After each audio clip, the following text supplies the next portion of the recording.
He generously gives up his time every Friday.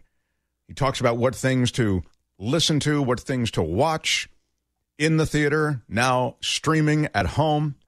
He's the culture blaster on Twitter and on YouTube. He writes his column, The Coastal Commuter, for the Marina Times. He is the great Michael Snyder, who comes in on a wave of magic. Hey Michael, there, Michael. welcome. Happy What's Friday. Michael, first I want to tell you, you recommended a film, and I watched it last night. It was called Uncle Frank, and is called Uncle Frank. And it was really, really good. Thank you. It was a good...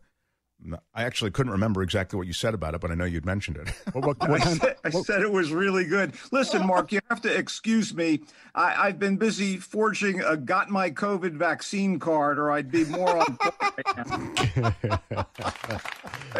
I'm starting to think that the dim bulbs ignoring pandemic protocols must have misheard the call for COVID-19 testing as an invitation to COVID-19 tasting. But for whatever reason, the loonies are still out there, buddy. Oh my gosh, they are. They're charming in their own way, but they kind of get a little. I don't wear a mask for the same reason I don't wear underwear. I gotta breathe, right? Things gotta breathe, right? And so people don't wear a mask for whatever reason. They hang it on whatever they can. You know, I don't know. You're crazy. right. The loonies are out there, and they're louder than ever. But thankfully, you are still with us, and I love that you visit with us every Friday. So I like this Uncle Frank, and that was done by the guy who did American Beauty. Alan Ball, is it? Is that his name? Alan Ball, the guy who he created 6 Feet Under, too, the TV program. Oh, sure. So what do you have for us this week? Wow. I have something that was in my sweet spot to lead off with. Mank, available on Netflix and directed by David Fincher, offers many pleasures, not the least of which is Gary Oldman giving yet another magnificent performance here as the title character, the immensely witty, brilliantly talented, alcohol-pickled real-life screenwriter and wag Herman J. Mankiewicz, nicknamed Mank, a guy who thought he was and generally was the smartest guy in the room. This is a beautiful, glistening black and white pastiche that tells the story of Mank's legendary struggle to crank out the script to the now highly praised movie classic Citizen Kane. Excuse me. What, Albert? Oh, I'm sorry. Pastiche. You couldn't win this. No, pastiche. He wants the ding. Thank you. All right, go ahead. For God's sake. All right. Okay, yeah, fine. I used the big word. I'm sorry. So anyway, Mankiewicz is on a tight deadline and laid up with a broken leg in a desert bungalow way outside of Los Angeles, with a nurse and stenographer to write the script. And Citizen Kane, directed by and starring stage and screen wonder boy Orson Welles, it's long been considered among the greatest of all feature films, if not number one, and it's certainly up there for me. But there was a conflict that developed between Mank and Welles over writing credit on the script. So with all that in mind, David Fincher, whose best known movies include The Social Network, Fight Club, Gone Girl, he shot and structured Mank to pay some measure of homage to Welles' masterpiece. And so if you're familiar with Citizen Kane and its inspiration, which was the rags to riches to megalomania life of the wealthy, powerful publisher and kingmaker William Randolph Hearst, Mank should have particular resonance. To that end, Mank spends a lot of time on Mankiewicz's relationship with Hearst, which he had, and with Hearst's wife, who was the exuberant wannabe Hollywood star Marion Davies. She was like a natural comedian, but she was pushed by Hearst to be a serious actress in serious projects to her detriment. But she's a very sympathetic character in this movie. Mank is also notable because it beautifully evokes Hollywood in the 1930s. The art direction and cinematography are exquisite, and the presentation of how big shot executives, directors, stars, and the worker bees that made the movies functioned, coexisted, or clashed, all that's in here. And finally, Mank taps into a really cool vein of relevance about Hearst and the MGM studio head Louis B. Mayer supporting the fat cat Republican candidate for California governor in 1934.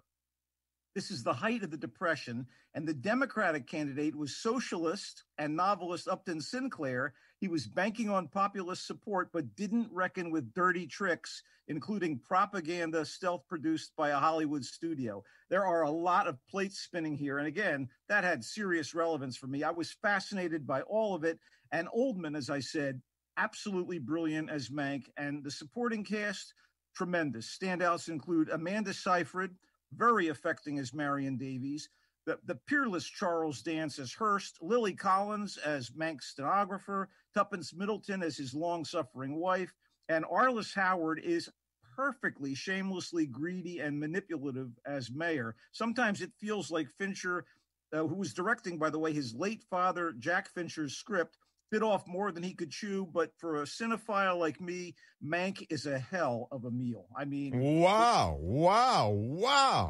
He really likes it. That's terrific. I mean, and, I'll just mention one thing. It was released in the theaters because I guess that's just something that the studio does for a couple of weeks, so we couldn't see it. But now this is its first weekend to be streaming, right?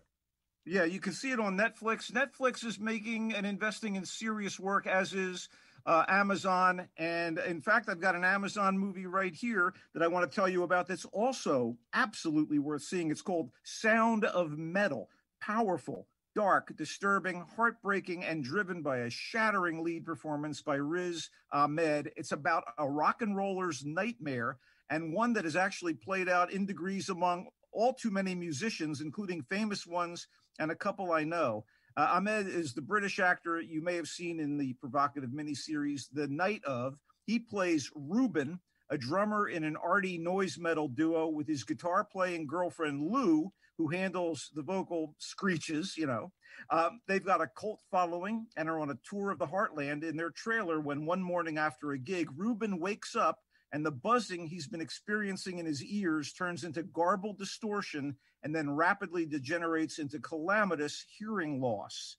Now, not only does this impact the tour and his profession, it also plays havoc with the Ruben-Lulu relationship, which has been one of mutual support for years, helping both of them cope with addiction and addictive natures. And now Ruben needs to confront the challenge of losing his hearing, investigate possible solutions, and somehow figure out a way to keep his professional life and his love life together. Ahmed and Olivia Cook, who was wonderful in a movie called Thoroughbreds with Anya Taylor-Joy, they're thoroughly believable and emotionally charged as Ruben and Lou, but Ahmed has the lion's share of screen time here, and he will rip you up. Directed and co-written by Darius Marder, who is a filmmaker to be reckoned with. Sound of Metal, available on Amazon Prime. Wow. That's Two cool. that you really liked. We're almost out of time, Michael, but can you squeeze one more in quickly? Absolutely. Ammonite.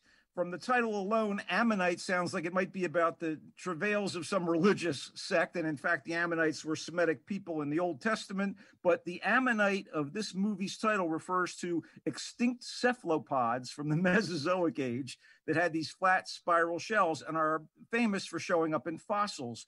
And that's because Ammonite is a mix of historical drama, biopic, and love story about the little-known amateur paleontologist Mary Anning, played in appropriately frumpy style by Kate Winslet.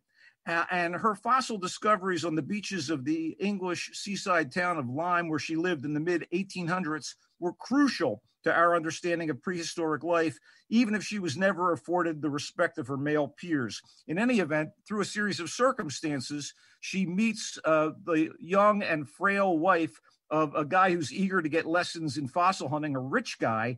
And Mary and the wife, Charlotte, end up via circumstance thrown together and find themselves falling into forbidden love. And if you were ever interested in seeing two Oscar-worthy actresses, Kate Winslet and Saoirse Ronan as Charlotte, by the way, getting it on in near explicit style, Ammonite is your movie. It gets a little misery piece theater. It's kind of dark, but Winslet and Ronan are so good and Mary's story so revelatory that I was able to endure the gloom and relentless austerity. Ammonite, written and directed by Francis Lee, available on Fandango now. Wow, what a crew. What a group. First of all, let's go back and grab some words. Ammonite itself could be an SAT word, could it not, Albert? I think it should get the ding. Yeah. And cephalopods should get the ding. And calamitous, which Michael used the word calamitous. That's an SAT word, and I think that gets a ding. But more to the point, and your visit, you liked a lot all of these films. Mank, it sounds to me like you have a love affair with that film for all the reasons that you articulated. Sound of Metal, you also really liked. Performances, script, and delivering what was something that you really did enjoy. And Ammonite, again, a little dark, but even some scenes that involved what? Sexual nature? Is that what you're saying? I'm saying that two Oscar-level actresses are getting it on. Michael, we love our visits with you. I wish we had more time. Michael Snyder, you can read his stuff in the Marina Times at marinatimes.com. Michael, until next week, thank you.